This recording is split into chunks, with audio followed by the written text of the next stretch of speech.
Welcome. This is my audience for my persuasive speech.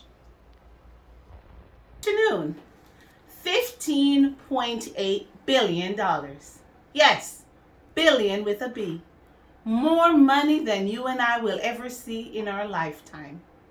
According to Andrew Zimbalist, economist at Smith College, this is the revenue that the NCAA generated in 2019. And who is the NCAA, you may ask? It stands for National Collegiate Athletic Association. These are the people who regulate every sports played at the college level in the United States of America. So, of that $15.8 billion, $2.9 billion was given back to schools in the form of scholarships to athletes. $2.8 billion, a measly 18.2% of all the money that was generated that year. What is my purpose today? What am I here to tell you?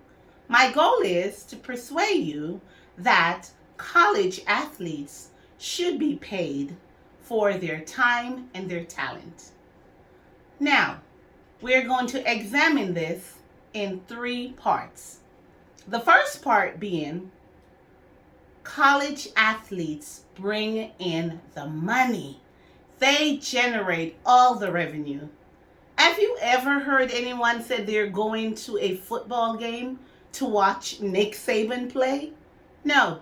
No matter how great the coach is, no one wants to see them play, nor can they play without their athletes. Now, merchandise are sold in the thousands each year for each college. Merchandise that brings in millions of dollars. These athletes, some of them, profit from their image, their names, and their likeness. That's just a few. Most athletes never see a dime of this money.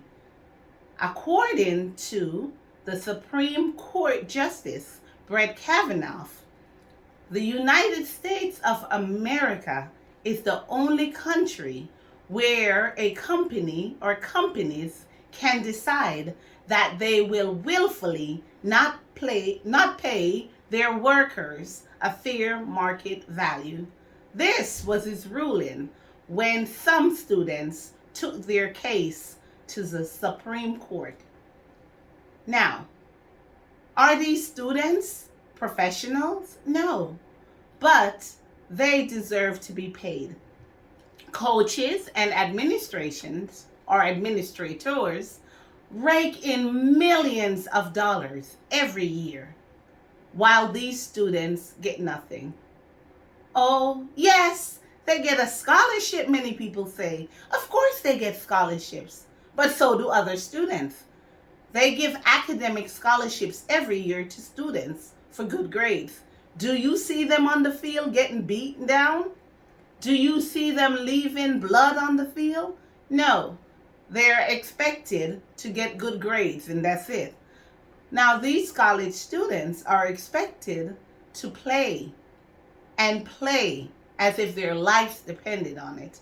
That is the way they maintain their scholarships. Now, the next point I would like to examine is that if these students are playing, there is no time to work a part-time job, is it? So like we said before, some do get scholarships.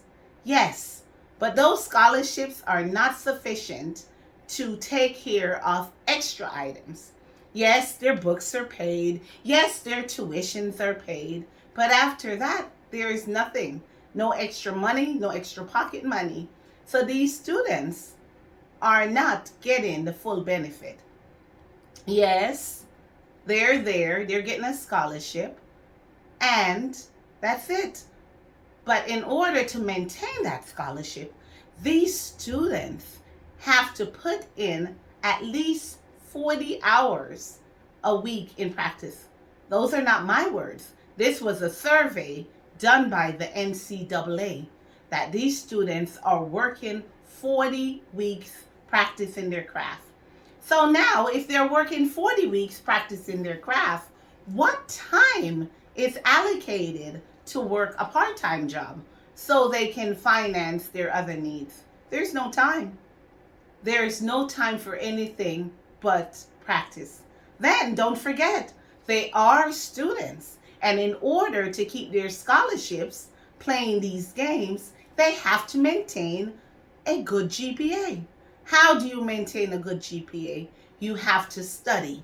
You have to go to class. You have to take exams. So if you're playing 40 hours a week, you're not studying like you should.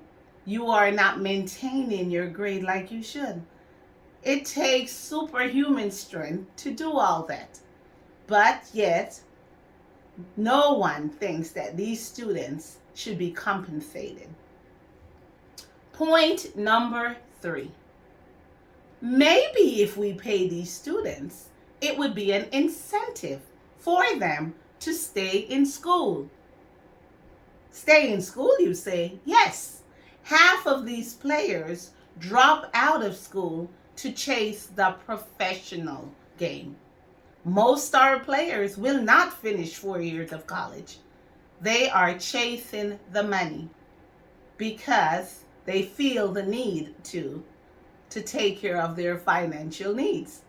So maybe if we compensated them, give them a little bit of something, they might be inclined to say, let us do something and stay and get an education. And education is something that is substantial, something that will stay with them for all time.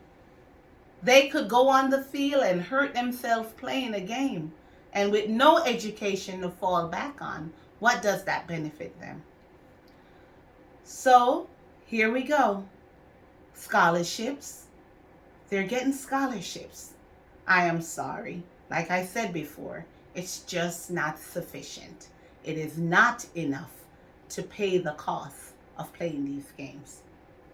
So, in conclusion, let us pay our student athletes. Colleges should not be making money off the backs of these students who are struggling and leaving their blood, sweat, and tears on the playing fields.